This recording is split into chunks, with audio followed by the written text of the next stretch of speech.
Greetings, everyone, and welcome back to our Standing Watch program. Europe is in arms.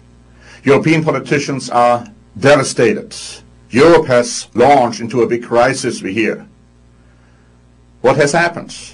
Well, the Irish people have voted against adopting and ratifying the Lisbon Treaty, which would have made Europe a big, huge superstate with a president of Europe, with a foreign minister of Europe, with potentially a European army and other European institutions. And now Europeans don't know what to do, because the treaty requires that all member states, all 27 of them, will have to ratify that particular treaty. And as a consequence, the European euro plunged towards the US dollar for the first time in many, many months. And we already hear about people and newspaper articles saying that the European project is dead, or at least it's put on ice for many, many years to come. Well, let me tell you, my friends, I don't believe this 1 second, even though I do believe that the European project as it was envisioned is dead. In fact, it was predestined to failure from the outset, because you cannot have an unruly body of 27 member states trying to come together and rule Europe. But I can tell you with authority that Europe is going to unite. Now, this is not based on human authority. It is based on God's authority. It is based on the Holy Bible. Now, I do believe that the Holy Bible is inspired by God. People have written me asking me why I quote the Bible, because isn't that just a book which was written by people 2,000, 3,000, 4,000 years ago? Absolutely not. The Holy Bible is a book which is inspired by God, which contains prophecies for us today, but which also has already proven by its record that prophecies which were made for previous years have come to pass exactly as stated. And of course, the Bible is also a book which tells you and me how to live. It has divine authority insofar as our daily life is concerned. Now, when it comes to Europe, when it comes to the Treaty of Lisbon, when it comes to the Irish vote, we find that what the Bible says is very interesting in that regard. You read, for instance, the book of Daniel and also in the book of Revelation, that there is going to be a United States of Europe, but not consisting of 27 member states, but it will be consisting of 10 nations or groups of nations ruling Europe. But even they will give their power and their authority to a very charismatic political military leader, who is called in the Bible the Beast. These 10 nations or groups of nations or core nations are being talked about more and more in Europe right now, not insofar as the number 10 is concerned, but the concept, because politicians understand that now has come the time where probably a Europe of two speeds has to be invented. That those core nations, and the term core nations has been used, consisting of countries like Germany, Italy, France, and others, will have to go forward with the engine bringing Europe together. But you see, the books of Daniel and of the book of Revelation tell us that this is exactly what is going to happen. We read in the book of Daniel that there would be 4 world-ruling empires coming on this earth with the beginning of Daniel, and this has already happened. We're talking about the Babylonian Empire, the Medo-Persian Empire, the Greco-Macedonian Empire, and finally the Roman Empire.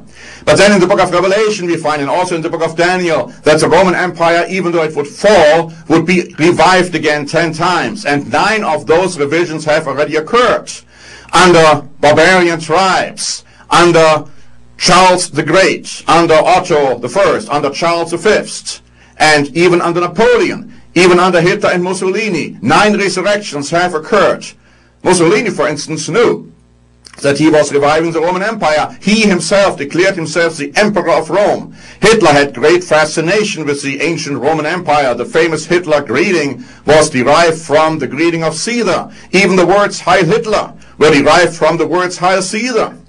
And so 9 revivals have occurred. The Bible says a final revival is going to be occurring in Europe, and we are seeing this developing right now, but not in the way that you have all these member states with the same power, the same right to vote in that hodgepodge. We are going to see 10 nations, core nations, groups of nations coming together. And these 10 kings, as they are referred to in the book of Revelation, in the 17th chapter, are also again associated with a city which is built on 7 hills. Now everybody can tell you what kind of a city we are talking about. And so what we are seeing, my friends, is the development of a very interesting phenomenon, and a tragic one at the same time, because the Irish people, wanting to prevent a very powerful Europe from coming together, have by their no vote, perhaps inadvertently, just done that. And so, my friends, you got to watch what is happening. Jesus Christ has told us time and time again, when these things are unfolding, the time of his return is near.